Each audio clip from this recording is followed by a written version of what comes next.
عزیز طلباء، بات یہ ہے کہ پاک پیغمبر صلی اللہ علیہ وسلم کی نبوت بالذات اور بالعرض پر بحث چل رہی تھی کہ آپ نبوت سے بالذات اور تمام کمالات سے بالذات متصف ہیں۔ نبوت کا سلسلہ، کمالات کا سلسلہ آپ پر جا کر مختتم ہو جاتا ہے، اور باقی انبیاء اور انبیاء سمیت جس کو جو کمال اور انبیاء کو نبوت جو ملی وہ آپ کے واسطے سے ملی۔ اس پر حضرت امام نانوتوی رحمہ اللہ نے پہلی دلیل سورہ آل عمران کی تھی، جس میں تمام انبیاء سے آپ کی نبوت پر ایمان لانے کا وعدہ لیا گیا۔ یہ تبھی ہوگا نا جب آپ نبی الانبیاء ہوں۔ دوسری دلیل نزول عیسیٰ علیہ السلام سے استدلال کیا کہ عیسیٰ علیہ السلام کا آنا اور آپ کا امتی بن کر آنا یہ اس بات کی دلیل ہے کہ آپ نبی الانبیاء ہیں، نبوت میں آپ بالذات ہیں، اور آپ کے ہوتے پھر کسی اور کی نبوت کی حاجت اور ضرورت نہیں ہے۔ اسی دلیل کے ضمن میں ایک بات امام نانوتوی رحمہ اللہ نے کی کہ نبوت کمال علمی کا نام ہے، اور کمال علمی میں بھی چونکہ آپ سب سے اعلیٰ عرفہ ہے، تمام کمالات علمیہ آپ پر مختتم ہے، اس کمال علمی کی وجہ سے آپ آئیں گے بھی سب سے آخر میں۔ وہ کیسے؟ وہ اپنے مقام پر آ جائے گا۔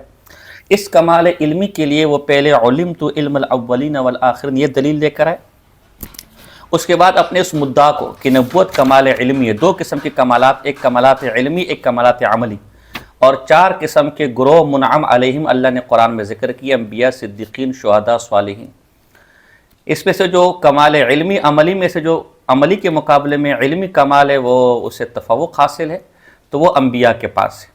انبیاء اس کے منبع اور فاعل ہوتے ہیں، اور اس کے نیچے پھر صدیقین اس کمال کے قابل ہوتے ہیں اور اس کمال کو اخذ کرنے والے ہوتے ہیں، اور شہداء کمال عملی کے منبع ہوتے ہیں، اور ان کے لیے صالحین اس کے قابل ہوتے ہیں۔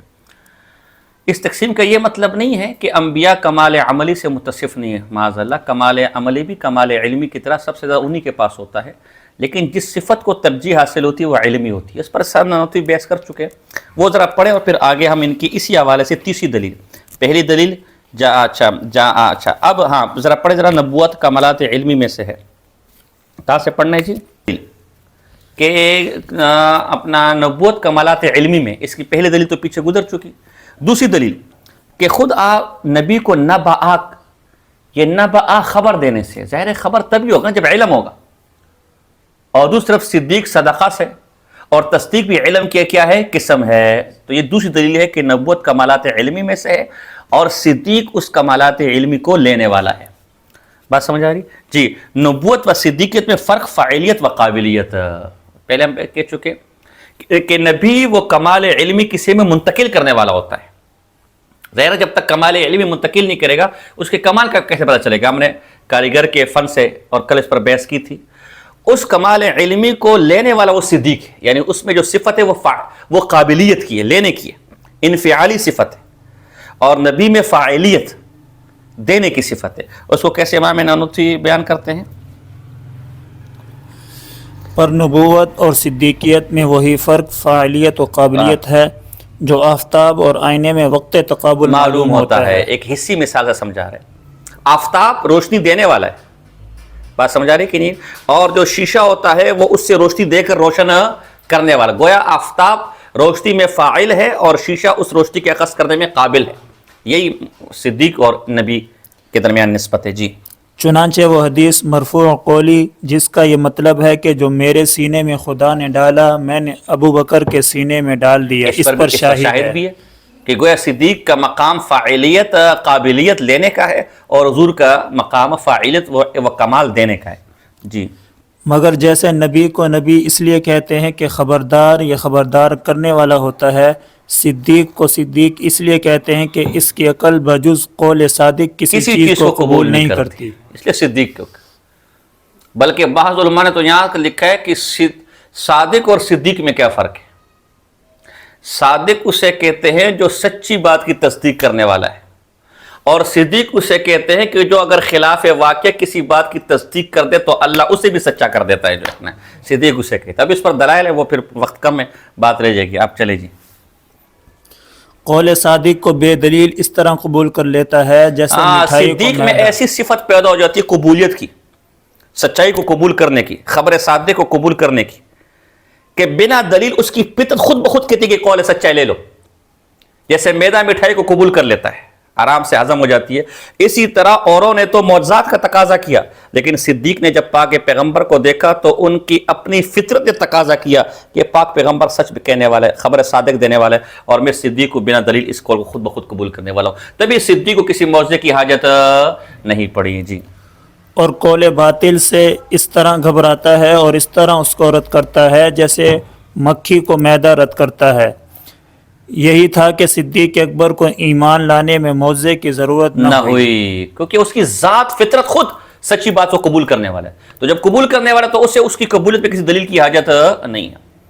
یہ ایسی دلیل کی طرف لے کر چلے گئے، میں نے کل مختصر بات اس پر کس پر اور بھی بات ہو سکتی ہے جو سوائے علوم نانوتوی میں کسی اور کے اندر آپ کو ملے گی، اور صدیق اکبر کی صدیقیت اور خلیفۃ الرسول ہونے میں، نبی کے نائب ہونے میں، خلیفہ بلا فصل ہونے میں ایسی دلیل ہے کہ جو دلیل آپ کسی کافر کے سامنے بھی رکھ سکتے ہیں، اور وہ اس کی روشنی میں ابو بکر صدیق کو خلیفہ بلا فصل مانے، اس کے بغیر کوئی چارہ اس کے پاس نہیں۔ یہی علوم نانوتوی کی ندرت ہے، انوکھا پن، کہ علوم نانوتوی نقل کی جگہ عقل کو، معقولات کو ترجیح دیتے ہیں۔ کیوں؟ کہ اس کی زندگی پنڈتوں سے، عیسائیوں سے، یہودیوں سے مناظرہ کرتے گزری۔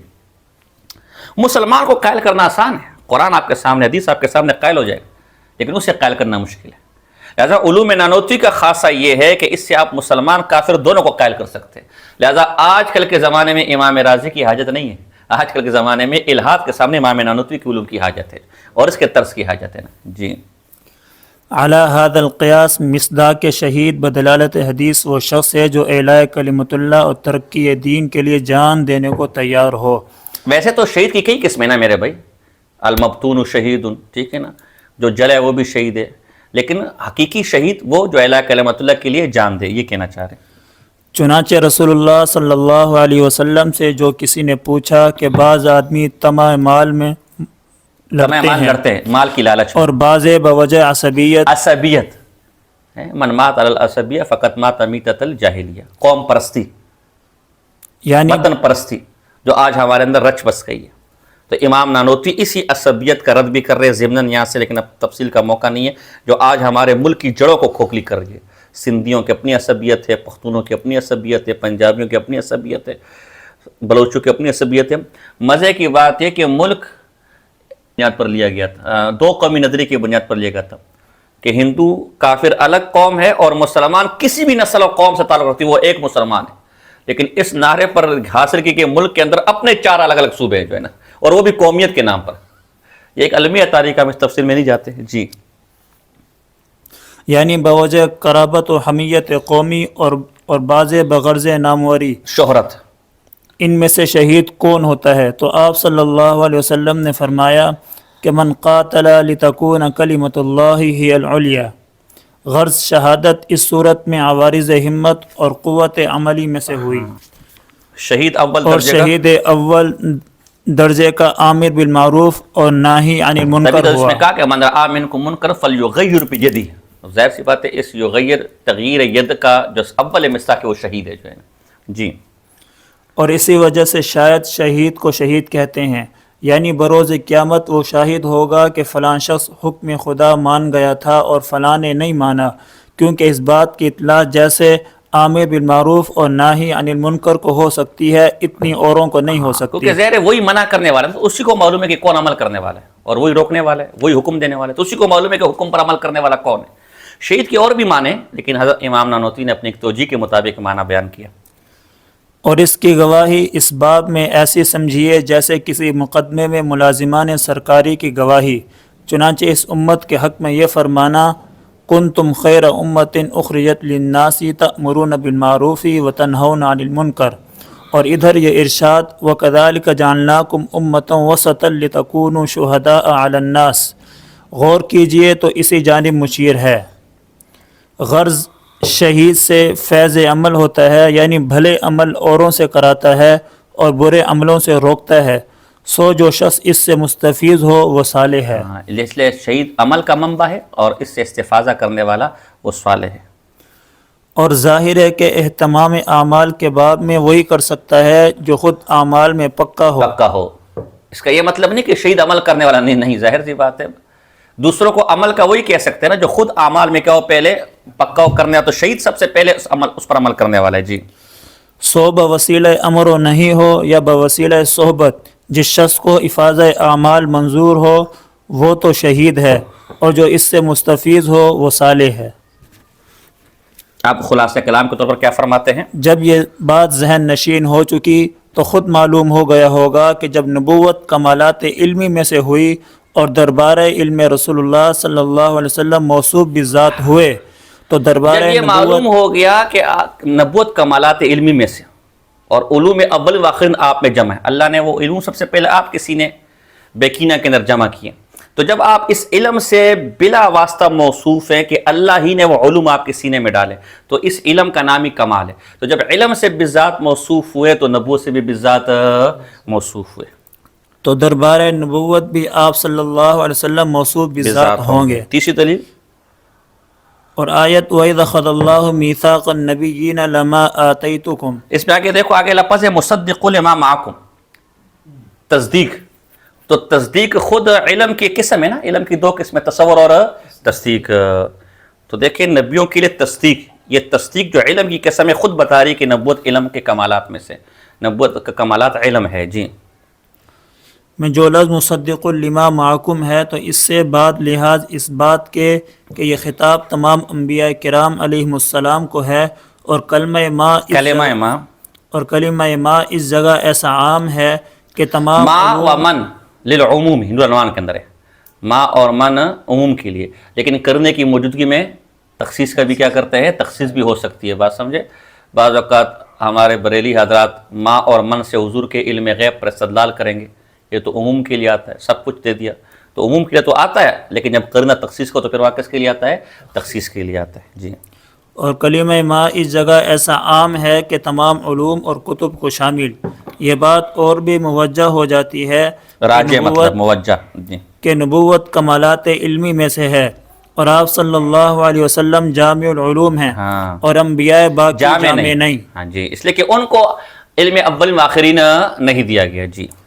غرض جو بات حدیث علمت علم الاولین سے ثابت ہوئی تھی، معنی شے زائد آیت مع شے زائد جی، مع شے زائد آیت مذکور سے ثابت ہے۔ سو ایک تو یہی بات شے زائد ہے کہ نبوت کا کمالات علمی میں سے ہونا اس سے ظاہر ہے، کیونکہ رسول کی صفت میں یہ فرمانا کہ مصدق لما معکم لا جرم جو لا جرم من جملہ کمالات علمی ہے، جو لا جرم من جملہ کمالات علمی ہے، کیونکہ تصدیق علم ہی سے متصور ہے، اس جانب مشیر کے اس رسول کا علم ایسا عام ہوگا، ایسا عام ہوگا، کیونکہ کلمات عموم کے لے کر ہے، بات سمجھ آ رہی کہ نہیں جی۔ اور تصدیق اس بات کا تقاضا کرتے کہ تصدیق علم کے قسموں میں سے ہے، تو لا محالہ علم عمومی علم سے وہ نبی کیا ہوگا جس کی تصدیق کی جائے گی، متصف ہوگا جی۔ پھر بہیں ہما لفظ رسول ہے، بہیں نظر کے زبان عربی میں پیغمبر کو مازائد کہتے کیا ہیں۔ ثابت ہوا؟ ایک تو اس سے یہ ثابت ہوا اس آیت سے ہے نا، مازاد شے زائد، ایک تو یہ کہ نبوت کمالات علمی میں سے، پھر ایک اور کیا رسول کا لفظ آیا، اور رسول پیغمبر کے معنی میں، اور ظاہر سی بات ہے پیغمبر خود علم کا تقاضا کرتا ہے، علم ہوگا تو آپ پیغام ایک دوسرے کی طرف لے کر جائیں گے نا یار۔ تو اس سے دیکھو رسول کے لفظ سے بھی ہمیں اس آیت سے معلوم ہوا کہ نبوت کمالات علمی میں سے ہے جی۔ اور پیغام من جملہ اوامر و نواہی ہوتا ہے جو از قسم قسم علوم ہے، امر نہیں بھی اس قسم علوم ہے نا یار، امر نہیں جی۔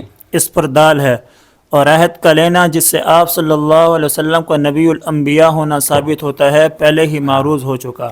چوتھی دلیل کہ نبی نبوت سے موصوف ہے بالذات، وہ دلیل کیا ہے؟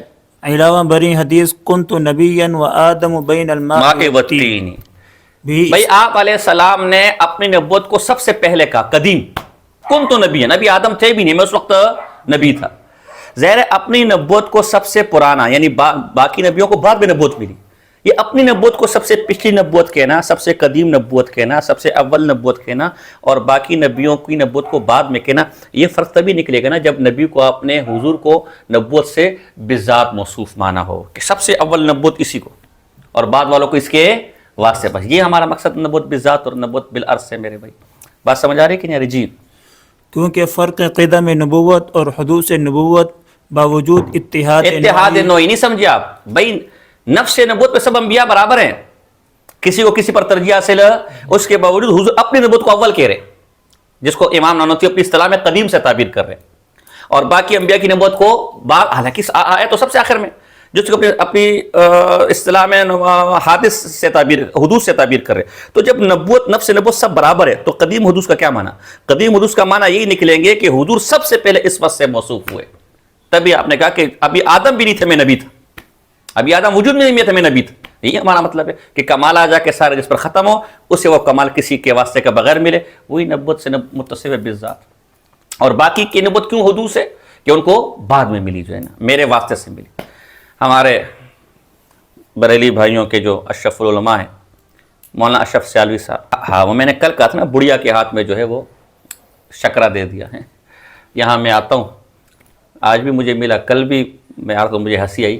ایک آتے ہیں بیچارے، کوئی غریب آدمی ہے، اللہ پاک اس کو ترقی دے، چاٹ والے، فروٹ چاٹ کوئی بیچتا ہے، تو وہ جہاں مدرسے کا بورڈ لگا نا، وہاں سے ٹن کرتے ہیں، تو وہ بیچارہ وہاں سے وہ ٹن کر رہا تھا، وہ زمین تو ابڑ کھابڑ ہے، تو اس کی ریڑھی کے ٹائر چھوٹے چھوٹے، تو ایک ٹائر ہی نکل گیا، تو وہی کا وہی رک گیا ہے، اب ریڑھی کسی کام کی نہیں۔ تو جب ایسے لوگ کے ہاتھوں میں کتاب آئے گی تو پھر کتاب کسی کام کی نہیں۔ اب اشرف سیالوی کا بیٹا ہے مولانا غلام نصیر الدین سیالوی، ایک تو نصیر الدین گولڑوی تھے، گولڑا والے، وہ الگ آدمی تھے، اچھا شاعر تھا، توحید پر بھی اچھی باتیں کرتا تھا۔ یہ اشرف سیالوی صاحب کا بیٹا بہت متعصب ہے، جس نے امام اہل سنت مولانا سرفراز خان صفدر صاحب رحمہ اللہ کی بارات اکابر کا ایک نام نہاد جواب لکھا ہے، بارات اکابر کا تحقیقی و تنقیدی جائزہ، وہ کئی چیزیں اس کی میں نے اپنی دفاع میں شامل کی ہے۔ اس مقام پر کہتا ہے کہ یہ نانوتوی کا ایک اور کفر ہے، کیوں کہ نانوتوی نے حضور کی نبوت کو قدیم سے تعبیر کی۔ قدیم تو اللہ کی ذات ہے، قدیم تو اللہ کی ذات و صفات ہے۔ ہاں، خدا کو مانو یار، خود تو شرم کرو یار۔ چلو اور کچھ نہیں پڑھ سکتے، کم سے کم ابھی نصاب کے اندر بابرتی کی عقیدہ طحاویہ کی شرح آ گئی ہے، اس میں قدیم کے کئی معنی لکھے گئے میرے بھائی۔ قدیم پرانے کو بھی کہتے ہیں، قدیم پچھلے کو بھی کہتے ہیں میرے بھائی۔ قدیم علم کلام میں جب قدیم حادث کے مقابلے میں استعمال ہوگا تو مراد اللہ کی ذات و صفات و تغیر اور تبع حدوث سے پاک، ورنہ قدیم پرانے کو کہتے ہیں۔ قل ارجون القدیم، آثار قدیمہ والے یہ سارے اللہ تعالیٰ کی صفت قدم میں شریک ہے۔ آثار قدیمہ کیا مطلب ہے؟ کہ بابا یہ پرانے پچھلے زمانے سے چلا رہے ہیں۔ یہاں پر بھی قدیم کا مطلب یہی ہے کہ سب سے پہلے نبی، سب سے پچھلی نبوت وہ کس کے ہاتھ میں؟ وہ پاک پیغمبر صلی اللہ علیہ وسلم کے ہاتھ میں۔ بات سمجھ آ رہی کہ نہیں آ رہی؟ اب قدیم کا کوئی عقل مند یا وہ مانا لے گا قدیم کا، یا جو اللہ کے لیے قدیم کا معنی ثابت ہوتا ہے، لیکن بس اعتراض کرنے ہم نے، کس طرح کفر کے گھاٹ ہم نے اتارنا ہے۔ اب آپ کو عجیب بات بتا، ہاں، بے گناہ جب کسی کو کافر کہو گے نا تو اللہ ایسے پھٹکار برسائے گا۔ امام نانوتوی کی یہ کتاب عین قرآن و سنت ہے، مطلب اس کا مفہوم قرآن و سنت سے ثابت ہے، اور ظاہر سی بات ہے قرآن و سنت پر کفر کا فتویٰ لگانے والا کبھی مسلمان، اس کی کئی مثالیں میں پیچھے دے چکا ہوں۔ ابھی ایک تازہ مثال آپ کو دیتا ہوں۔ ابھی میں نے مولانا اشرف علی سیالوی کا نام لیا، یہ اس کی کتاب ہے تحقیقات، اور اس کتاب کے خلاف قریباً درجن سے اوپر کتابیں بریلی لکھ چکے ہیں، آپس میں ایسے دست و گریبان۔ اس کے اندر اسی غلام نصیر الدین سیالوی کا مضمون شامل ہے، جس کو خود تحقیقات والے نے شامل کیا، علماء نے اس کی تصدیق اور تائید کیا۔ اس میں ایک عجیب و غریب بات لکھتا ہے، صفحہ نمبر 393 پر کیا لکھتا ہے؟ ایک شبہ، نانوتوی کی کرامت دیکھنا بھی ذرا، امام نانوتوی رحمہ اللہ کی، یہ چونکہ کنت نبیا و آدم بین الماء والطین آ گئی، اس حوالے سے میں کہہ رہا ہوں۔ اس ایک کتاب سے ہم نے امام نانوتوی کا ایمان ابھی کا بھی ثابت کر دینا ہے، اور جو اعتراض بریلیوں کے امام نانوتوی پر ہے وہ ان کے گلے میں ڈالنا ہے، اور کوئی مائی کا لال اس کو نکال کر دکھایا جائے۔ صفحہ نمبر 393 ہے۔ ایک اور شبہ کا ازالہ، بعض حضرات یہ روایت بھی پیش کرتے کہ سرکار علیہ السلام نے فرمایا انی عند اللہ لمکتوب خاتم النبیین وآدم لمنجدل فی طینتہ۔ بعض لوگ، اصل مسئلہ یہ تھا کہ یہ لوگ حضور کے بارے میں عقیدہ رکھتے ہیں، یہ اشرف سیالوی، کہ حضور جیسے حضرت نانوتوی نے کہا نا کہ حضور مخلوقات کی تخلیق سے پہلے نبی تھے، یہ کہتے ہیں نہیں، حضور 40 سال کی جب عمر میں ہوئے تب نبی بنے، اس سے پہلے نبی نہیں تھے۔ اس پر انہوں نے کتاب لکھی تحقیقات کہ حضور 40 سال سے پہلے نبی، عالم ارواح میں نبی، گستاخہ میں، ٹھیک ہے نا۔ تو اب اس کے لیے کہتے بعض لوگ کہتے نہیں حضور 40 سال کے زمانے میں نبی نہیں ہوئے بلکہ اس سے پہلے نبی ہوئے، اور دلیل پیش کی کہ میں اس وقت بھی اللہ کے خاتم النبیین تھا، نبی تھا، حالانکہ آدم ابھی مٹی اور گارے کے درمیان تھے۔ کہتے اس کے بارے میں گزارش ہے کہ اس حدیث سے استدلال درست نہیں، کیونکہ اگر سرکار علیہ السلام کو سب سے پہلے نبوت ملی ہے تو آپ خاتم النبیین کیوں کر ہو سکتے؟ انہیں اگر سب سے پہلے آپ کو نبوت ملی ہے جیسے کہ امام نانوتوی کہہ رہے تو آپ خاتم النبیین نہیں ہیں۔ ایک بات تو یہ اس طرح تو پھر نانوتوی کا کلام ٹھیک ہو جائے گا کہ اگر بعد از زمانہ نبوی کوئی اور نبی آ جائے تو ختم نبوت میں کچھ فرق نہیں آئے گا۔ نہیں سمجھے؟ دو بات، ایک تو اگر ہم اس حدیث کو درست مان لیں، نمبر دو اگر ہم سب سے پہلے حضور کے لیے نبوت مان لیں تو پھر نانوتوی کی بات کیا ہو جائے گی؟ درست ہو جائے گی۔ اب آئیے ذرا، یہ میرے پاس تنبیہات ہیں، میں کتابیں الگ الگ بھی لا سکتا تھا لیکن وہ ہمارا کام اس نے آسان کر دیا، وہ ساری کتابیں خود اس نے ڈال دیا گیا تو ہمارا کام آسان ہو گیا۔ یہ ان کے سندھ کے مناظر مولانا عبد المجید سعیدی صاحب، یہ اس کی تنبیہات ہے جو 2 جلدوں میں، یہ میرے پاس پہلی جلد ہے، صفحہ نمبر 48 پر اس کی کتاب ہے، کتاب کا نام کوثر الخیرات ہے۔ اس کی اپنی کتاب سے ثابت کرتا ہے کہ یہی حدیث تو نے مانی ہے کہ حضور اس وقت بھی خاتم النبیین تھے جب آدم گاڑے اور مٹی، اور نبی بھی بالفعل نبی تھے، اللہ کے علم میں تو تھے بالفعل نبی تھے۔ تو سب سے پہلے تو نانوتوی کا مضمون ماننے والا تو خود ہے۔ یہ پہلا حوالہ کہ امام نانوتوی کو کافر کرنے کے لیے اصول گڑا اور اس اصول سے خود سب سے پہلے ذبح ہوئے کہ یہ تو حدیث نے خود مانی ہے، کوثر الخیرات۔ اب آگے مسئلہ سمجھو، آگے اور مزے کی بات ہے۔ آگے صفحہ نمبر 154 پر کہتے اس حدیث کو صحابہ نے درست مانا ہے۔ یہ حدیث صحابہ کیا درست ہے؟ پھر صحابہ کے نام لکھے، یہاں کئی صحابہ کے نام لکھے جن سے مروی ہے، اور حقیقت میں آگے درست ہے کہ یہ سارے صحابہ پھر امام نانوتوی کی ماننے والے اور ختم نبوت کی منکر ہے۔ پھر مزے کی بات یہ، اسی نے اس کے بعد لکھا ہے کہ اس حدیث کو ملا علی قاری ماننے والا ہے، اس حدیث کو امام ابو حنیفہ ماننے والا ہے، اس حدیث کو شیخ عبدالحق محدث دہلوی ماننے والے ہیں، اس حدیث کو صحابہ کے نام لیے صحابہ ماننے والے ہیں، اس حدیث کو امام سیوطی درست ماننے والا ہے، اس حدیث کو امام ترمذی درست ماننے والا ہے، اس حدیث کو فاروق اعظم درست ماننے والا ہے، اس حدیث کو حضرت ریاض بن ساریہ درست ماننے والے، اس حدیث کو علامہ اجوردی درست ماننے والے، اس حدیث کو طبرانی درست ماننے والے، امام ابن کثیر درست ماننے والے، امام ذہبی درست ماننے والے، یہ سارے ختم نبوت کے منکر بھی ہو گئے لیکن امام نانوتوی کی تائید کرنے والے ہو گئے۔ پوری امت امام نانوتوی سے کھڑی ہے، یہاں پر بھی مسئلہ ختم نہیں ہوا۔ اب مزے کی بات، صفحہ نمبر 192 سے شروع ہوتی ہے، کہتے ہیں اس حدیث کو اور اس کے مضمون کو درست ماننے والے مولانا مرزا خان بریلوی کے والد مولانا نقی علی خان ہیں، حوالہ بھی دیا۔ ہاں، اسے کہتے کرامت، الفضل ما شہدت بالاعداء، عجب سینے والا ہے چاک کے گریبان کا، جو یہ سیا تو وہ ادھڑا، جو وہ سیا تو یہ ادھڑا، جو ہے نا۔ اب اس چاک گریبان کو سی کر دکھاؤ، جو ہے نا۔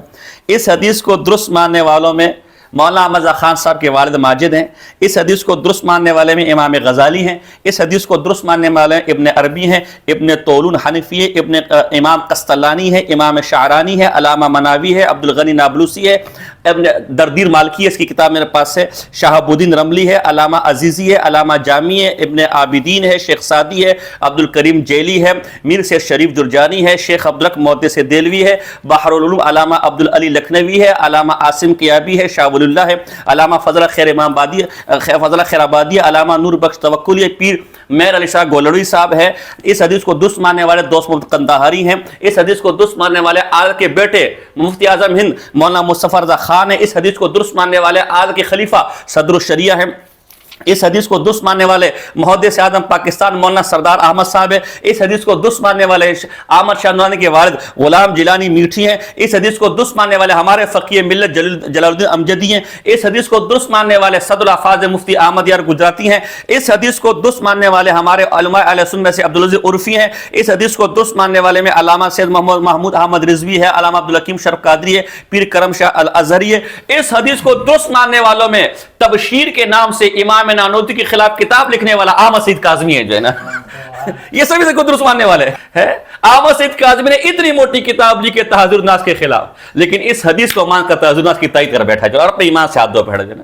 تو اب یا تو یہ سارے امتی امام نانوتوی کے ساتھ مان کر کافر مان لو معاذ اللہ، صحابہ سے لے کر اب تک الیاذ باللہ، یا نہیں تو احمد خان کو کم سے کم کافر مان کر ان کا اسلام ثابت کر لو۔ یہ آسان ہے جو ہم نے پیش کیا، یا تو پوری امت کو کافر مانو، ایک کو بس، ایک طرف پوری امت کو کفر کی گاڑ اتارنا پڑے گا نا یار، تو صرف ایک احمد خان کو چلو کافر نہ کہو، جھوٹا کہہ دو، دجال کہہ دو، فراڈی کہہ دو، دھوکے باز کہہ دو، تو یہاں ایک آدمی ہاتھ سے جائے گا، پوری امت بچ جائے گی۔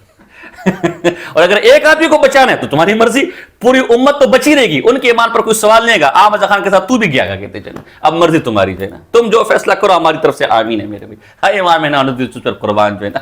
وہ ایک حدیث جہاں قدیم اور حادث کے لفظ پر تو نے اعتراض کیا، وہ دشمن کے گھر سے ایسی نکل آئی کہ پوری امت تیرے ساتھ کھڑی ہو گئی جو ہے نا۔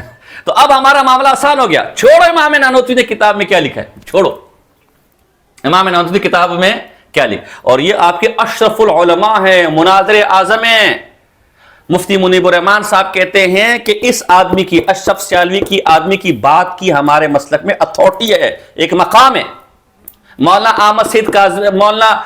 احمد سعید فیصل آبادی کا استاذ ہے یہ، اور آج بھی حق نواز جنگوی کو بدنام کرنے کے لیے اسی کا نام لیتے ہو نا، اس نے مناظرہ کیا تھا، یہ مناظرے میں جیت گیا، تو آپ ہی کے ترجمان صاحب کہتے ہیں اگر اس حدیث کو تم نے مان لیا تو امام نانوتوی کی تدناس درست ہو جائے گی۔ تو اب چھوڑو، اب مسئلہ آ گیا اس حدیث پر، ہم تمہیں ثابت کر دیں کہ اس حدیث کو کس کس نے مانا ہے، اور امام نانوتوی کے سر پر کون کون کھڑا ہے، کہتے چلیں کون کون اکابر امام نانوتوی کے ساتھ کھڑا ہے جو ہے نا، بس فیصلہ ہو جائے گا، یا تو پوری امت کو کافر کہے، یا ایک آدمی کو جھوٹا مان کر پوری امت سمیت امام نانوتوی کو سلام پیش کر کہ تو نے وہ بات کی اپنی کتاب میں جو پوری امت کا قول ہے جو ہے۔ بہرحال جو ہے نا، تو یہ ایک میں آپ کے سامنے ایک بات، ایک نادر بات، یہ سارے حوالے سے ساری گفتگو کی ہے، وہ حوالے بھی اس کے اندر، میں تو صرف نام لیے، میں نے صفحہ نمبر پتا دیا، یہ ساری کتابیں میرے پاس موجود ہے اور میں نے نشان بھی لگائے ہیں، لیکن ظاہر اس کے لیے پھر پورا بورا بھرنا پڑتا ہے، یہاں لانا پڑتا، تو ہمارا کام آسان کر دینے کی کتاب کے اندر ساری بات آ گئی، اور ہم اپنی طرف سے مطلب پیش کریں تو کوئی کہہ سکتا تھا نا، نہیں تم نے اپنا مطلب پیش کیا، یہ آپ کا مولوی ہے، تو وہ تو غلط مطلب پیش نہیں کرے گا نا، یہ کہتے ہیں یہی جس مطلب پر تو امام نانوتوی پہ اعتراض کر رہا ہے وہی مطلب ہمارے ان بزرگوں نے لیے، اس حدیث کو درست مان کے جی۔ اولئک آبائی، چلو جی آگے پڑھو جی۔ خوب جب ہی چسپاں ہو سکتا ہے کہ ایک جا یہ وصف ذاتی ہو اور دوسری جا عرضی، ورنہ ظاہر ہے نبوت میں تو سب برابر ہے نا، تو پھر آپ کا اپنے آپ کو سب سے پہلا نبی کہنا، اور تو یہ تبھی ہوگا نا جب آپ کو نبوت سے بذات متصف مانے جی۔ اور فرق قدم و حدوث اور دوام و عروض فہم ہو تو اس حدیث سے ظاہر ہے۔ ہر کوئی سمجھتا ہے کہ اگر نبوت کا ایسا قدیم ہونا کچھ آپ صلی اللہ علیہ وسلم ہی کے ساتھ مخصوص نہ ہوتا تو آپ صلی اللہ علیہ وسلم مقام اختصاص میں یہ نہ فرماتے ہیں۔ مقام مدح میں وہ چیز بیان کی جاتی ہے جو ممدوح اور موصوف کے ساتھ کیا ہو، خاص ہو جی۔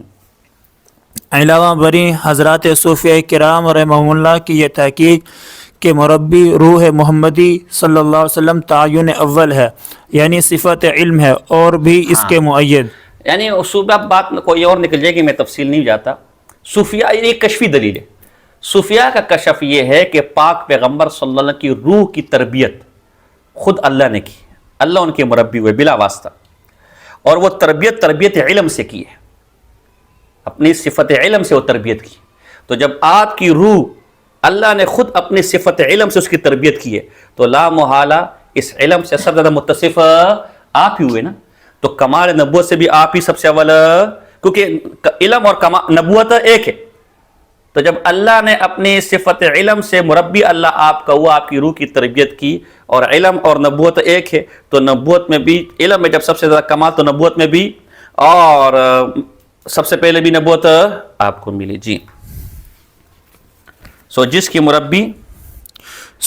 مربی صفت العلم ہو جو علم مطلق ہے، مثل ابصار و اسماء، علم خاص و قسم خاص نہیں، تو لا جرم فرد تربیت یافتہ آنی ذات پاک محمد صلی اللہ علیہ وسلم بھی علم مطلق میں صاحب کمال ہوگی۔ جب اللہ نے اپنے علم کے واسطے سے آپ کی تربیت کی، اور اس علم میں کوئی تخصیص مطلق علم ہے، تو ظاہر سی بات ہے علم میں آپ سب سے کمال پر ہوں گے، اور نبوت کمالات علمی کا ہے، لہذا نبوت بھی آپ کے سب سے کمال والی، سب سے اعلیٰ عرفہ ہوگی جی۔ اور ظاہر ہے کہ مطلق میں تمام حصص خاصہ جو مقیدات میں ہوتی ہیں مندرج ہوتے ہیں، لہذا جس نبی کو جو علم ملا تو مطلق علم آپ کے پاس تھا نا، جو حصہ ملا وہ کس کے واسطے سے ملا، وہ آپ کے واسطے سے ملا۔ تبھی تو آپ نے کیا کہا، یہ علم تو علم الاولین والآخرین، یہی مطلب ہے کہ وہ مطلق علم آپ کے پاس تھا جس سے اللہ نے آپ کی تربیت کی. اور جیسے پھر وہ مطلق علم کبھی سماع کبھی بصر کے ذریعے آتا یا جاتا ہے، اس طرح پھر انبیاء کو جو ملتا رہا وہ آپ کے واسطے سے ملا، اور یہ علم ہی کمال نبوی، لہذا آپ کی نبوت بالذات ہے اور باقی انبیاء کی نبوت بالعرض ہے. جی سو یہ بعینی مضمون علم تو علم چھٹی دلیل الاولین موضع علمی. دیکھو ہر نبی کو اپنے وقت کے اعتبار سے معجزات دیے گئے اس کی نبوت کے اس بات کے لیے. کسی کے زمانے میں طب تھا تو عیسیٰ علیہ السلام کو اس کی مناسبت سے معجزات ادا کیے گئے. کسی کے زمانے میں جادو تھا تو اسی مناسبت سے معجزات عطا کیے گئے. کسی کے زمانے میں جنگ و جدال تھا تو اسی مناسبت سے لوہے کو نرم کرنے کا معجزہ عطا کیا گیا.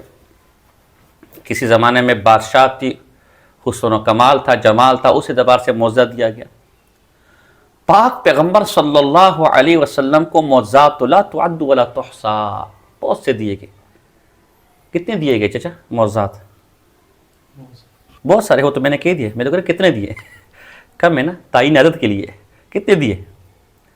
علامہ یوسف نبہانی رحمہ اللہ کی کتاب ہے حجت اللہ علی العالمین فی معجزات سید المرسلین، اس میں آپ علیہ السلام کے 1000 معجزات کا ذکر ہے. 1000 معجزات، یہ تو ان کی تحقیق ہے، اس سے بھی زیادہ ہوں گے.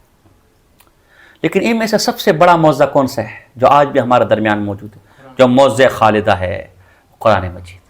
اور قرآن مجید کا تعلق علم سے، علوم کا گنجینہ ہے. یہ علمی معجزہ ہے اور یہ سب سے بڑا معجزہ ہے، سب سے قوی معجزہ ہے جو تر قیامت زندہ ہے. تو معجزہ بھی آپ کو علم والا دیا گیا. معجزے کا کمال بھی کون سا؟ علم والا. یہ علم والا معجزہ دینا اس بات کی علامت ہے کہ جو اصل نبوت کا کمال تھا علم، اس میں آپ سب سے اوپر کے درجے پر کیا تھے؟ فائز تھے. جی اور چھٹی دلیل حضور کی کمال علمی پر.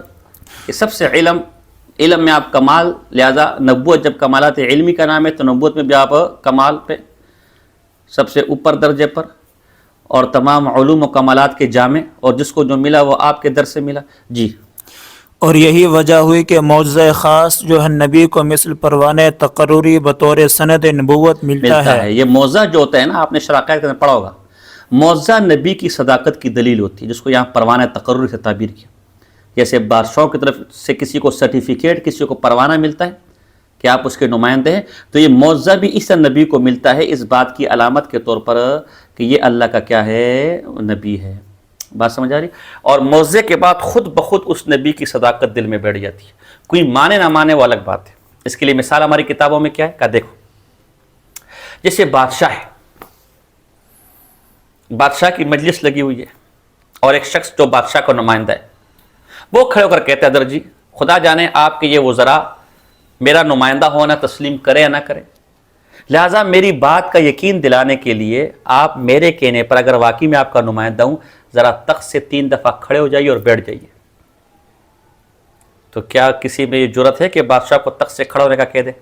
نہیں نا. بادشاہ یا والے بادشاہ نہیں یار، اس کو تو کھڑے کھڑے لوگ گالیاں دے دیتے میرے بھائی. جو حقیقی بادشاہ ہے اس کی طرف کوئی آنکھ اٹھا کر نہیں دیکھ سکتا، جو ماضی میں گزر چکے. اور ہونے بھی بادشاہ اسی طرح چاہیے تاکہ حکومت کا روب رہے، حکمران کا روب رہے، کوئی مقام و مرتبہ رہے. بارہ تفصیل میں نہیں جاتے. اب بادشاہ کیا کرتے ہیں؟ خلاف عادت تخت سے کھڑا ہو جاتا ہے، بیٹھ جاتا ہے، کھڑا ہو جاتا ہے، بیٹھ جاتا ہے، کھڑا ہو جاتا ہے، بیٹھ جاتے ہیں. ایمان سے بتاؤ ہر ایک کے دل میں بات پیوستہ ہوگی کہ نہیں ہوگی کہ یہ واقعتاً اسی کا نمائندہ ہے؟ کیوں؟ جس بادشاہ کو کہنے کی کسی میں جرت نہیں ہے، یہ کہہ بھی رہا ہے اور بادشاہ خلاف عادت اس پر عمل بھی معلوم ہے کہ سچا ہے. معجزے میں نبی عادت اللہ کو توڑا جاتا ہے. عادت اللہ کے طور پر جو کام ہو رہا ہوتا ہے اس کو توڑ دیا جاتا ہے. اللہ اپنا کی عادت یہ نہیں کہ ہاتھ کے اشارہ سے چاند کے 2 ٹکڑے کر دے. اللہ کی عادت یہ نہیں ہے کہ انگلیوں سے چشمے جاری کر دے. اللہ کی عادت یہ نہیں ہے کہ سمندروں میں 12 راستے بنا دے، لاٹھی سے سانپ بنا دے، ید بیضا نکال دے. نہیں. لیکن جب نبی کہتے اللہ واہ کہتا نا اگر میں تیرا نبی ہوں تو بادشاہ ہے، نقص عادت کے طور پر ایک کام کر دے اور اللہ وہ کام کر دیتا ہے تو بیٹھے ہوئے کے دلوں میں خود بخود آ جائے گا نا چاند پر حکمران اللہ ہے، سمندروں پر حکمران اللہ ہے، آسمانوں پر حکمران اللہ ہے. اللہ کی عادت ایسا نہیں تھا. جب یہ عادت اللہ ٹوٹی ہے تو معلوم ہے کہ نبی سچ کہہ رہا ہے کہ واقعتاً نبی ہے، تبھی تو نقض عادت کے طور پر ایک کام ہو رہا ہے، تو موعظے کے بعد اس کی صداقت خود بخود دل کے اندر بیٹھ جاتی ہے۔ جی، اور بنظر ضرورت ہر وقت قبضے میں رہتا ہے، مثل عنایات خاصہ گاہ گاہے و بیگاہ بے گاہ کا ہر قبضہ وقت نہیں ہوتا۔ جی، ہمارے حضرت صلی اللہ علیہ وسلم کا قرآن ملا جو تبیان لکل شیء ہے، تاکہ معلوم ہو کہ آپ بیان لکل شیء کا مطلب یہ کہ دین اور دنیا میں جتنی چیزوں کی حاجت پڑ سکتی ہے اس امت کو، وہ سب قرآن کے اندر کیا کر دی گئی ہے؟ بیان کر دی گئی ہے۔ تاکہ معلوم ہو کہ آپ صلی اللہ علیہ وسلم اس فن میں یکتا ہیں، علم کے فن میں یکتا ہیں، تبھی کتاب بھی آپ کو ایسی علوم والی ملی ہے جو تبیان لکل شیء ہے۔ کیونکہ ہر شخص کا اعجاز اسی فن میں متصور ہے جس فن میں اور اس کے شریک نہ ہو اور اس کے شریک نہ اور وہ اس ہو۔ میں یکتا ہوں۔ تو تبیان لکل شیء ایسی کتاب آپ کے سوا کسی اور کو ملی نہیں، تو معلوم ہے کہ علم فن میں جتنا علم آپ کو ملا کسی اور کو ملا، اور نبوت کمالات علمی میں سے ہے۔ تو جب علم سب سے اعلیٰ، علم سب سے عرفہ، علم سب سے کامل، تو جو صفت نبوت بھی سب سے کیا ہوگی؟ کامل، اعلیٰ، عرفہ ہوگی۔ جی، مثلا خوش نویس کے سامنے اگر اور عاجز ہوتے ہیں تو اچھے خوش قطع کے لکھنے ہی میں عاجز ہوتے ہیں اور فنون میں عاجز نہیں سمجھے جاتے۔ بالجملہ رسول اللہ صلی اللہ علیہ وسلم وصف نبوت میں موصوف بالذات ہیں، اور سوا آپ صلی اللہ علیہ وسلم کے اور انبیاء علیہ السلام آپ موصوف سمجھو بالعرض۔ سارا خلاصہ کلام جو اس وقت میں آپ کے سامنے رکھنا چاہتا ہوں۔ پاک پیغمبر صلی اللہ علیہ وسلم کو نبوت سے موصوف بالذات اور باقی انبیاء بالعرض، اس پر ایک دلیل امام نانوتوی نے آپ کا کمال علمی بیان کیا کہ کمالات دنیا میں دو طرح سے، یا اہل کمال کے کمال دو طرح سے، ایک کمالات علمی، ایک کمالات عملی۔ نبوت کا خاصہ کمال علمی ہے۔ اس کمال علمی کے اندر پاک پیغمبر علیہ السلام اول ہے اور سب سے اکمل اور اعلیٰ ہے، لہٰذا نبوت میں بھی آپ اول ہیں، سب سے اعلیٰ اور عرفہ ہے، اور باقیوں کو جو علم، جو نبوت، جو کمال ملا وہ آپ کے واسطے سے ملا۔ جب آپ کمالات علمی میں سب سے اعلیٰ، عرفہ اور سب سے جامع ہیں اور سب سے اول ہیں، تو یہ اس بات کا تقاضا ہے کہ آپ کو بھیجا بھی سب سے آخر میں جائے، چونکہ آپ کمال علمی سے موصوف بالذات ہیں جو کہ مترادف، تو نبوت سے بھی موصوف بالذات ہوئے۔ اس نبوت سے موصوف بالذات ہونے کا تقاضا، اس کمال علمی سے موصوف بالذات متصف ہونے کا تقاضا یہ تھا کہ آپ کو سب سے آخر میں بھیجا جائے۔ کیوں؟ اس کے لیے میں نے نقشہ بنایا، یہ ذرا بورڈ لگاؤ، میں نقشے سے سمجھاتا ہوں آپ کو کیوں، کیسے آپ کا کمال علمی اور متصف بنبوت بالذات کیسے اس بات کا تقاضا کرتے کہ آپ سب سے آخر میں۔ حضرت نانوتوی نے کیا کہا تھا کہ میں خاتم کا ایسا معنی بیان کروں گا کہ آپ کی شان بھی دوبالا ہو جائے گی اور آپ کا آخر میں آنا خود بخود ثابت ہو جائے گا۔ کیسے؟ کہا دیکھو، اگر آپ کو آخر میں نہ بھیجا جاتا، یہ کمال علمی، یہ نبوت بالذات خود تقاضا کر رہی ہے کہ آپ کو آخر میں بھیجا جاتا، اگر آپ کو آخر میں نہ بھیجا جاتا، اول میں بھیجا جاتا یا درمیان میں بھیجا جاتا، تو اللہ کے علم میں تو ایک انبیاء کی ہوگی نا، تو باقی انبیاء کو آپ کے بعد بھیجا جاتا۔ اگر بالفرض آپ کو پہلے بھیج دیا جاتا تو باقی انبیاء کو آپ کے بعد بھیجا جاتا۔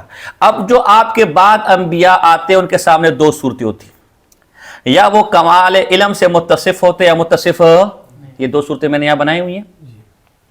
اگر کمال علم سے متصف نہ ہوتے تو وہ نبی نہیں ہے، اس لیے کہ نبوت نام کس کا ہے؟ کمال علمی کا۔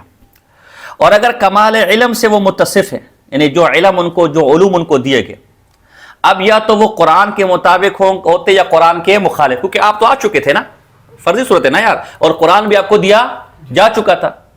اگر آپ کو آخر میں نہ بھیجتے، شروع میں بھیج دیتے، تو بعد والے انبیاء جو آتے، تو اب جب وہ کمال علم سے موصوف ہے تو وہ جو علم امت کے سامنے رکھتے وہ یا قرآن کے مطابق ہوتا یا قرآن کے مخالف ہوتا۔ اگر قرآن کے مخالف ہوتا تو تبیانا لکل شیء، ان کی مخالفت لازم آتی۔ کیوں؟ کہ اللہ تو کہہ رہے ہم نے قرآن میں سب کچھ آپ کو بیان کر کے دے دیا، بعد والے انبیاء آئے وہ ایسی بات بیان کرے جو قرآن کے خلاف ہے، معلوم ہے کہ قرآن کے اندر، تو تبیان لکل شیء غلط ہو گیا۔ اور اگر قرآن کے مطابق ہو تو آیا انہیں کچھ کمی بیشی کا اختیار ہوگا یا نہیں ہوگا؟ اگر نہیں تو وہ بھی نبی نہیں، اس لیے کہ نبی آتے اس لیے کہ پچھلے احکامات میں کچھ تغیر کرے، کچھ تبدل کرے، اور بہت سے اولو العزم نبی آپ کے بعد آتے، موسیٰ علیہ السلام، عیسیٰ علیہ السلام، ان کے اندر تو ویسے بھی اللہ نے ان کو کتاب دی تھی. کتاب کا مقصد یہ تھا کہ پچھلے والے نبیوں کے شرک میں کچھ تبدل اور تغیر کر دیتے. اب اگر وہ تبدل اور تغیر نہ کرتے تو وہ رسول نہیں ہے، اس لیے کہ رسول کہتے اس کو. تو پچھلی شرط کو کیا کرتے ہیں؟ منسوخ یا کم سے کم کوئی تبدل اور تغیر. اور اگر وہ تبدل اور تغیر کرتے آپ کی شریعت میں، آپ کے قرآن میں، تو کمال علمی میں، کمالات میں یہ آپ سے ادنا ہے. ادنا سے اعلیٰ کا نسخ لازم آتا. حالانکہ اللہ کیا فرماتے ہیں؟ ما ننسخ من آیت او ننسیات نأتی بخیر منہا. ناسخ منسوخ کے یا تو ہم پلہ ہوتا ہے یا اس سے اعلیٰ ہوتا ہے. تو اب جب کمال علمی اور کمال نبوت میں وہ انبیاء اس طرح نہیں تھے، تو اگر وہ آپ کی شرط کو منسوخ کرتے تو یہ ادنا سے اعلیٰ کا نسخ لازم آیا، جو خود اللہ کی آیت کی، اللہ کے قرآن کے خلاف ہے. اس خرابی کی وجہ سے، اس خرابی کو دور کرنے کا طریقہ واحد یہی تھا کہ آپ کو سب سے آخر میں بھیجا جاتا. لہذا آپ کا کمال علمی موصوف بصفت نبوت بالذات خود اس بات کا تقاضا کرتا ہے کہ آپ کو سب سے آخر میں بھیجا جاتا. سمجھ آیا کہ نہیں ہے؟ تو ختم نبوت بھی ثابت ہو کہ زمانی، اور آپ کا کمال سب انبیاء پر بھی کیا ہو گیا؟ ثابت ہو گیا. صرف زمانے کے اعتبار سے آخر میں آنا آپ کے خاتم النبیین کی علت ہے، ٹھیک ہے، لیکن یہ جو کمال نانوتی نے بیان کیا یہ کمال نہ نکلتا. آپ کو بات سمجھ آئی؟ اب دیکھو ذرا، اب یہ عبارت پڑھو ذرا. عنوان دیکھو یا دیا بھی ہے، ختم نبوت ذاتی و زمانی میں تلازم. یہ ذاتی یعنی تمام کمالات کے تمام آپ پر، یہ زمانے کو خود بخود لازم ہے. اور آپ کو آخر میں بھیجنے کی حکمت کیا ہے؟ دیکھو اس صورت میں اگر رسول اللہ صلی اللہ علیہ وسلم کو اول یا اوسط میں رکھتے، یعنی اس کمال علمی کی بنیاد پر کہ سارے کمالات آپ پر، علم میں بھی سب سے آپ اول درجے پر اعلیٰ عرفہ، اور پھر آپ کو آخر میں نہ بھیجا جاتا بلکہ شروع میں بھیج دیا جاتا ہے یا بیچ میں بھیج دیا، تو کیا خرابی لازم آتی ہے؟ تو انبیاء متاخرین کا دین اگر مخالف دین محمدی ہوتا تو اعلیٰ کا ادنا سے منسوخ ہونا لازم آتا. حالانکہ خود فرماتے ہیں ما ننسخ من آیت او ننسیها نأتی بخیر منها او مثلها. اور کیوں نہ ہو، یوں نہ ہو تو اعطاء دین من جملہ رحمت نہ رہے، آثار غضب میں سے ہو جائے. یعنی اگر دین کے اندر کوئی تبدل اور تغیر نہ ہو تو پھر دین رحمت تو نہ ہوا نا. اگر ایک ہی طرح کا سب چل رہا ہے، ایک ہی مسائل سب چل رہے ہیں، رحمت کا تقاضا ہے کہ ہر ماحول کے اعتبار سے احکام کو کیا کیا جائے؟ تبدیل کیا جائے. جی اگر یہ بات متصور ہوتی کہ اعلیٰ درجے کے علماء کے علوم ادنا درجے کے علماء کے علوم سے کم تر اور ادون ہوتے ہیں تو مذائقہ بھی نہ تھا. ٹھیک ہے نا. پر سب جانتے ہیں کہ کسی عالم کا عالی مرتبت ہونا مراتب علوم پر موقوف ہے. اگر یہ ہوتا نا کہ بڑے عالم کے علوم ادنا عالم سے کم ہوتے، پھر اگر یہ بات والے انبیاء منسوخ کر دیتا آپ کی شرط کو، پھر بھی کوئی عیب، لیکن ایسا نہیں. بڑے عالم کو عالم اس لیے کہتے کہ اس کا علم سب سے اوپر ہوتا ہے، اس کا مقام سب سے اوپر ہوتا ہے، اس کا قول سب پر حاکم ہوتا ہے، اس کے قول پر کوئی حاکم نہیں ہوتا. تو آپ بعد کے انبیاء کو پھر کیسے حاکم بناتے حضور پر؟ یہ خرابی لازم آتی. جی اور انبیاء متاخرین کا دین اگر مخالف نہ ہوتا تو یہ بات ضرور ہے کہ انبیاء متاخرین پر وحی آتی اور حفاظ علوم کیا جاتا، ورنہ نبوت کے پھر کیا معنی؟ سو اس صورت میں اگر وہی علوم محمدی صلی اللہ علیہ وسلم ہوتے تو بعد وعدہ محکم انا نحن نزلنا الذکر و انا لہ لحافظون کے جو بنسبت اس کتاب کے جس کو قرآن کہیے اور بشہادت آیت و نزلنا علیک الکتاب تبیانا لکل شیء. اگر ان انبیاء پر جو آپ کے بعد آتے ان پر وہی چیزیں وحی کی جاتی جو آپ کی طرف کی گئی بعینی، تو جب ایک دفعہ اللہ نے قرآن آپ پر نازل کر کے آپ کو بھیج دیا تو دوبارہ انبیاء کو بھیج کر وہی تعلیمات دوبارہ دینے کا کیا فائدہ؟ مقصد کہ تو بے مقصد بات ہوگی نا یار. لہذا بعینی ہی بعد والے انبیاء کو وہی علوم تو نہیں دیے جاتے، کچھ نہ کچھ تبدیل کیے جاتے. جی جامع العلوم ہے، کیا ضرورت بات سمجھ آ رہی کہ نہیں؟ اگر وہی علوم دے کر بھیجا جاتا تو آپ تو خود جامع علوم ہے، آپ کو پہلے بھیجا جا چکے، تو دوبارہ دینے کی کیا ضرورت تھی؟ اور اگر ان علوم سے ہٹ کر دیے جاتے ان انبیاء کو علوم تو پھر قرآن تبیان لکل شیء، کیونکہ جو علوم قرآن سے ہٹ کر ان کو دیے جاتے وہ تو قرآن میں نہیں ہوتے نا، تبھی تو اس سے ہٹ کر. جی اور اگر علوم انبیاء متاخرین علوم محمدی کے علاوہ ہوتے تو اس کتاب کا تبیان لکل شیء ہونا غلط ہو جاتا. اس لیے آپ کو ایسی جامع کتاب ملی کہ اس کتاب کے آنے کے بعد کسی اور کی ضرورت، تبھی آپ کو سب سے کیا کیا گیا آخر میں، تاکہ پچھلی کتابوں میں جو کو پورا بھی کر لیا جائے اور پچھلی شرطوں میں جو خرابی لوگوں کے درمیان آ کے اسی کیا کر لی جائے، اصلاح بھی کر لی جائے. جی آخری بات پڑھو پھر ختم کرتے ہیں. بالجملہ خلاصہ کلام یہ بالجملہ جیسے ایسے نبی جامع العلوم صلی اللہ علیہ وسلم کے لیے ایسی ہی کتاب جامع چاہیے تھی تاکہ علو مراتب نبوت جو لا جرم علوم مراتب علمی ہے نبوت جتنی عالی ہوگی یہ اس بات کی تقاضا ہے کہ علم بھی اس نبی کا کیا ہے سب سے اعلیٰ ہے. تو جب علم سب سے اعلیٰ تو اس بات کا تقاضا ہے کہ کتاب بھی آپ کو علوم کی جامع دی جائے, جس کے بعد کسی اور علم کی, کسی اور کتاب, کسی اور وحی کی حاجت یہ تبھی ہوگا نا جب آپ سب سے آخر میں آئیں گے یارو, تو آپ کی ختم نبوت زمانی بھی خود بخود کیا ہو گئی, ثابت ہو گئی. جی چنانچہ معروض ہو چکا ہے, میسر آئی, ورنہ یہ علو مراتب نبوت بے شک ایک قول دروغ اور حکایت غلط ہوتی. یہاں تک بات مکمل ہوگی. اب آگے نانوتوی مدعا کی طرف آئیں گے. جب آپ نبوت سے بذات متصف ہیں کہ تمام کمالات کا ختم آپ پر ہے, جس میں سے نبوت بھی شامل ہے, اور باقیوں کو آپ کمالات اور نبوت آپ کے واسطے سے ملی ہے, تو اب یہ جو قرآن مجید میں خاتم النبیین ہے, کہتے ہیں اس خاتم کے اور اس کمال نبوت اور نبوت بذات کو نبوت زمانی کیا ہے, لازم ہے. یعنی اس اعتبار سے سب سے آخر میں بھی کیا آئیں گے, آپ آئیں گے.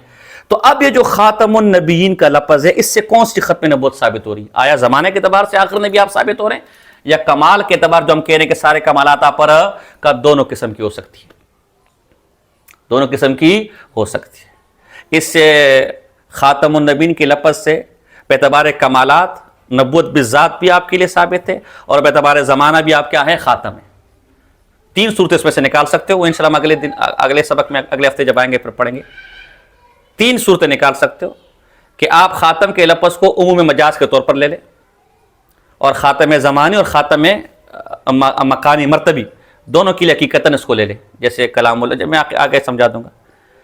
یا ایک کو, یا اس کو معنی مشترک کے طور پر لے لیں کہ جس کے اندر ہر لفظ ہر معنی کے لیے اول وضع کے طور پر کیا ہوتا ہے, وضع ہوتا ہے. یا پھر خاتم کے لفظ کو بطور جنس لے لیں, اور خاتم زمانی اور خاتم ذاتی مکانی اسے بطور نو تصور کر لیں. یہ تیسرا قول امام نانوتوی کا راجح قول ہے. اب وہ آگے پھر اپنے اثر مدعا کی طرف کیا کریں گے, چلیں گے. اور یہ جو آیت میں کوئی تناسب نہیں رہا, استدراک کا کیا مطلب, وہ خود بخود بھی کیا کر دیں گے, سیٹ کر دیں گے, جن میں سے بہت سی باتیں ہم نے پہلے کہہ دی. تبھی ہم صرف عبارت پڑھنے پر ان دروس میں کیا کریں, اکتفا کر رہے ہیں. جہاں اہم بات ہے گی وہاں تشریح کر دیں گے. ھذا ما عندی واللہ اعلم بحقیقت الحال.